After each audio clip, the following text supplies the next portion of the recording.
কাটা দিয়ে কাটা তোলা আর টোটাল যে বক্তব্যগুলো সামনে আসছে, তাহলে পেচকিটা কোথায় লাগতেছে দেখেন। বিএনপির জন্য বড়ই দুঃসংবাদ, ডক্টর ইউনূসের জন্য অগ্নি পরীক্ষা, জামাতকেও ফেস করতে হবে অনেক কিছু। মানে টোটাল সার্বিক যে পরিস্থিতি দাঁড়াচ্ছে, আজকে জামাত ইসলাম তাদের ঐতিহাসিক সমাবেশ থেকে যে প্রশ্ন বিএনপির জন্য ছড়ে দিয়েছেন, এতে কপাল খুলে গেছে ডক্টর ইউনূসের বা এখন যারা সরকারে আছেন তাদের। কারণ 2026 সালে নির্বাচন হবে না, নির্বাচন হবে 2029-এ। অর্থাৎ প্রশ্নের জায়গাটা কই থেকে আসছে দেখেন। এই যে গণভোট ইস্যুতে ডক্টর ইউনূস তিনি বলেছেন যে যেদিন ত্রয়োদশ জাতীয় সংসদ নির্বাচন, ওই দিনই হবে গণভোট নির্বাচন। এটা বিএনপি যেভাবে চাইছে, কিন্তু জামাত ইসলাম বলছে না, গণভোট আগে হইতে হবে। এরপর তারা সহ 8টা দল মিলে একটা ঐতিহাসিক মহাসমাবেশ করেছে। আর এখান থেকে যে বার্তা ডক্টর ইউনূস এবং বিএনপিকে দিয়েছে, দেখা যাক বিএনপি কতটুকু মাঠে তাদের শক্তি প্রদর্শন করতে পারে। জামাত ইসলামের সহকারী সেক্রেটারি জেনারেল হামিদুর রহমান আজাদ তিনি বলছেন, গণভোট সামনে এলে বিএনপি সংবিধান দেখায়, তাহলে বর্তমান সংবিধান অনুযায়ী 5 বছরের আগে নির্বাচনের সুযোগ নেই। কেন?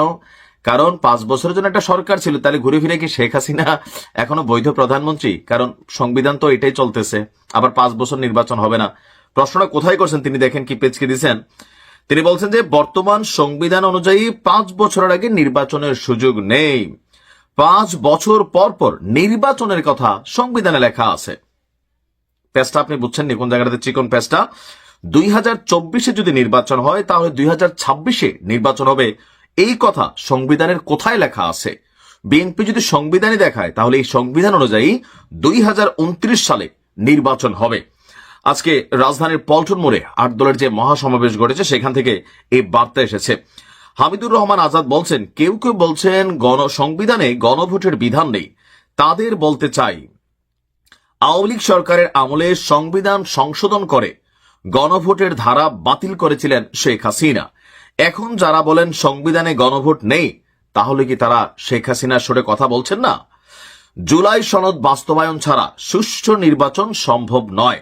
সমাজকে নতুন ভিত্তিতে শক্তিশালী করতে এবং নতুন বাংলাদেশের পথে যাত্রা শুরু করতে হলে জাতীয় নির্বাচনের আগে সংস্কারের অংশ হিসাবে গণভোট দিতে হবে। নির্বাচনের আগে গণভোট ছাড়া জুলাই সনদও বাস্তবায়ন হবে না বা সম্ভব নয়। তো এখানে যতটুকু আসছে যে বিএনপিকে উদ্দেশ্য করে তিনি বলছেন, আপনারা আবার নতুন করে ফ্যাসিবাদ কায়েম করতে চান। বাংলাদেশের জনগণ এই ষড়যন্ত্র বাংলার মাটিতে হবে না। আসুন সরকারকে আমরা বলি যে এটা যেন মাইনে নেওয়া হয়।